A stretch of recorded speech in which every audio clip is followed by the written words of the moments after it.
વાત હવે રાજકોટની કરીએ કે જ્યાં પાણીના નિકાલ કરવા માટે મનપાએ આયોજન કર્યાનો દાવો કર્યો છે। શહેરમાં પાણી ભરાય તેવી કુલ 87 જગ્યાઓ નક્કી કરવામાં આવી છે। પોપટપરા ગરનાળું, નાના મહુવા ચોક, માધાપર ચોક સહિતના સ્થળ નક્કી કરવામાં આવ્યા છે। આ તમામ સ્થળોએ વરસાદી પાણી ન ભરાય તે માટે આયોજનનો દાવો મનપાએ કર્યો છે।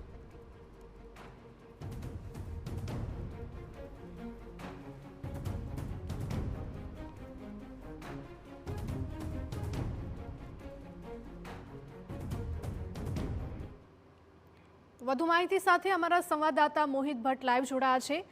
મોહિત, જણાવશો કે રાજકોટ મનપા એવો તો દાવો કરી રહી છે કે અમે સ્પોટ નક્કી કર્યા છે કે દર વર્ષે જ્યાં પાણી ભરાય છે ત્યાં પાણી ન ભરાય તેની વ્યવસ્થા કરવામાં આવશે, પરંતુ દર વખતે આવા જ નિવેદનો સામે આવતા હોય છે અને તેનાથી વિપરીત દ્રશ્યો જોવા મળતા હોય છે। દર વર્ષે પાણી ભરાય છે, આ વર્ષે શું લાગી રહ્યું છે?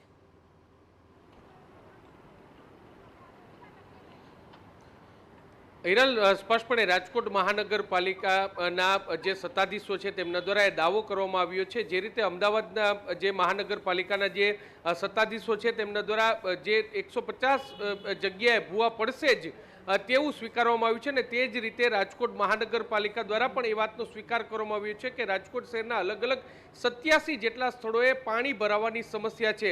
રાજકોટ મહાનગરપાલિકા દ્વારા એક યાદી છે તે જાહેર કરવામાં આવી છે, જેમાં 87 જેટલા સ્પોટ છે તે નક્કી કરવામાં આવ્યા છે, જેમાં પાણી ભરાવાની શક્યતા છે। આપને હું દ્રશ્યો બતાવવા માંગીશ કે રાજકોટનું જે પોપટપરાનું ગરનાળું છે, આ ગરનાળામાં વર્ષોથી પાણી ભરાવાની સમસ્યા છે, પરંતુ રાજકોટ મહાનગરપાલિકાનું તંત્ર છે અહીં પાણી નિકાલની કોઈ પણ પ્રકારની વ્યવસ્થા તે કરી શક્યું નથી। આ જ પ્રકારની સ્થિતિ છે તે રાજકોટના અલગ અલગ 87 જેટલા સ્થળો છે, તેમાં રાજકોટનો 150 ફૂટ રિંગ રોડ, કારણ કે આ જે પોપટપરાનું ગરનાળું તમે જોઈ રહ્યા છો તે રાજકોટનો જૂનો વિસ્તાર છે, પરંતુ રાજકોટ મહાનગરપાલિકાનો નવો વિસ્તાર પશ્ચિમ વિસ્તાર 150 ફૂટ રિંગ રોડ છે।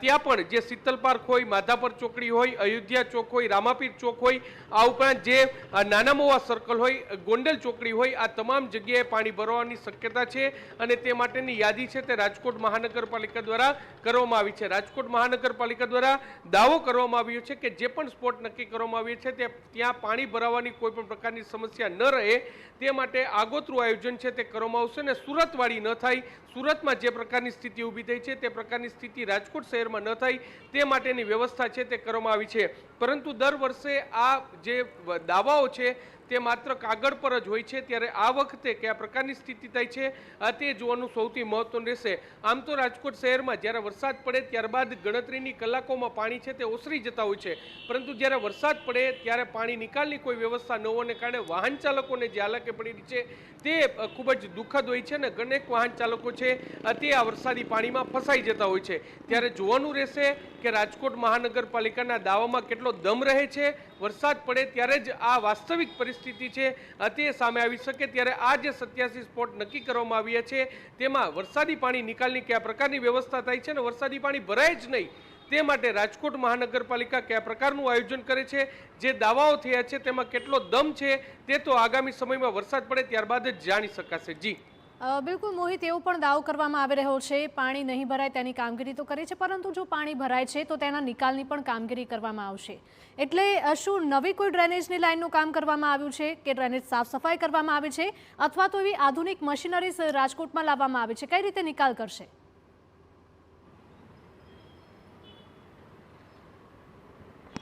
હિરલ, છેલ્લા 1.5 મહિનાથી રાજકોટ મહાનગરપાલિકા છે તે પ્રી મોન્સૂન કામગીરી છે તે કરી રહ્યું છે।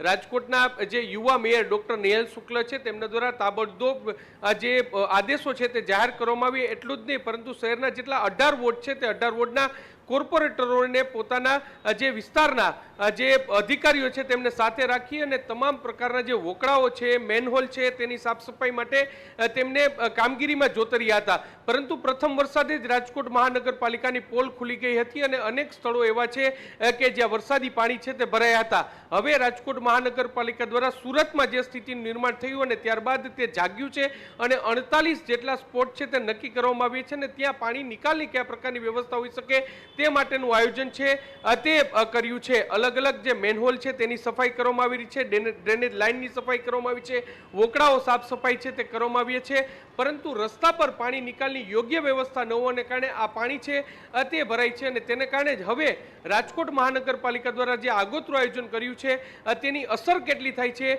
તે જોવાનું રહેશે. રાજકોટ મહાનગરપાલિકાના કોર્પોરેટર અને અધિકારીઓ જે રસ્તા પર ઉતર્યા હતા તેની કેટલી અસર થાય છે તે જોવાનું સૌથી મહત્વનું રહેશે. હાલમાં તો આ સ્પોટ નક્કી કરવામાં આવી છે ને ત્યાં પાણી નિકાલની વ્યવસ્થાને લઈને આયોજન છે તે કરવામાં આવ્યું છે. પરંતુ ફરી એકવાર હું આપને કહું કે આયોજનમાં કેટલું દમ છે તે તો આગામી સમયમાં જે વરસાદ પડશે ત્યારબાદ જ સમજી શકાશે. જી કિરણ. બિલકુલ મોહિત, માહિતી બદલ આપનો આભાર. તો રાજકોટમાં દર વર્ષે અમુક એવા વિસ્તારો છે કે જ્યાં પાણી ભરાય જ છે અને તેવા વિસ્તારોમાં આ વખતે પાણી ન ભરાય તેની તકેદારી રાખવામાં આવશે તેવું ફક્ત દાવો તંત્ર દ્વારા કરવામાં આવ્યું છે. પરંતુ આખરે જ્યારે ચોમાસું જામશે ત્યારે શું પરિસ્થિતિ સર્જાય છે તે ત્યારે જ ખબર પડશે.